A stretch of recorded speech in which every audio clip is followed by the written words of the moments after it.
All right, so when you think of Bay, you mentioned some of the things, obviously the transition to Northwestern and everything. What else comes to mind? You mentioned Bay was a bubble. What else about Bay Village comes to mind? Bay and your time at Bay High School.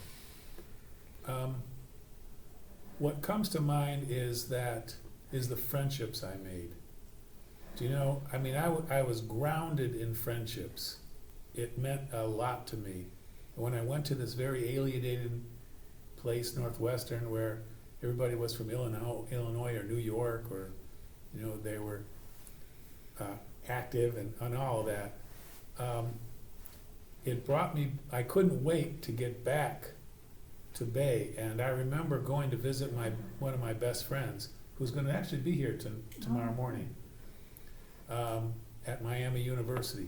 Now, Miami, the contrast between Northwestern and Miami was huge. Miami was like Bay. Yeah. But I'd go to, and my high school girlfriend was there too. So under the excuse of going to visit Eric, I would also see Sue. And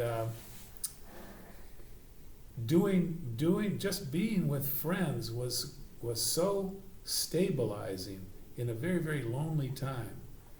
And I have to say, that is the thing that Bay has actually, that growing up in Bay actually gave me. And it's going to last the rest of my life, however many years I got left now. Gave you great roots. Absolutely. Yeah. No question about that. There was a guy that lived a couple of streets over from us, and he had a sign next to his chair in his family room, said the greatest thing you can give your children is roots and then wings. And a lot of people do come back to Bay because there's a comfort. Where do the wings come from? Yeah, I don't know. Got to figure that one out. You huh? do, exactly. All right, let's finish this out. So from Northwestern to teaching for a while, then you obviously got your master's in teaching, right? I came back and taught at Lakewood, and then I got my master's at John Carroll. And I remember talking to one of my professors. His name was Dr. Tom Becker. And he took me aside one time, and we sat down, and he said, you should go on for your doctorate. And I thought to myself, you're kidding me? And he said, yeah. And he told me the best schools for me to go to.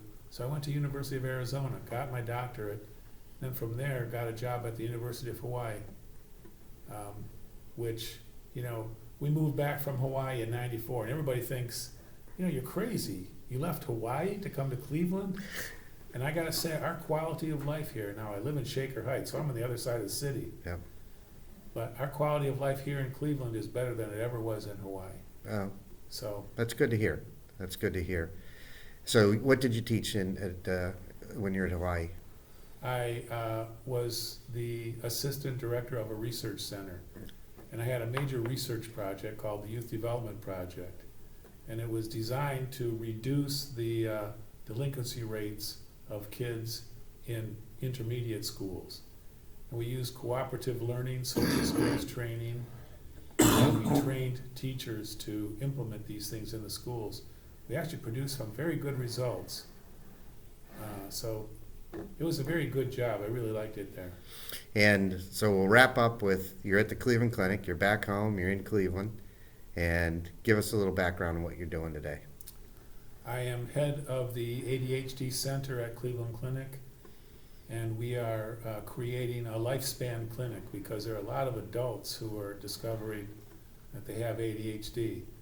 And I like to tell people that, I've gotten very, very good at recognizing it. But it's been a very interesting thing is to look back on my own class and who in my class had ADHD. The people, so of course I'm not going to say names. Yeah. But it's very interesting to take who you are now and look at who people were then. Yep. So. And how their life was different. It was hard for them to be in the classroom and everything, but many of them went on to be successful in the trades Absolutely. or places that they were more comfortable working in. Absolutely. Well, congratulations from all of us And thank on you all very you've much. done. Welcome back to Bay and welcome home. And thanks for doing the interview. Well, and I really appreciate that the committee entertained my name and asked me to be here. You were supported by a lot of people, so thanks for everything, Mike. Thanks.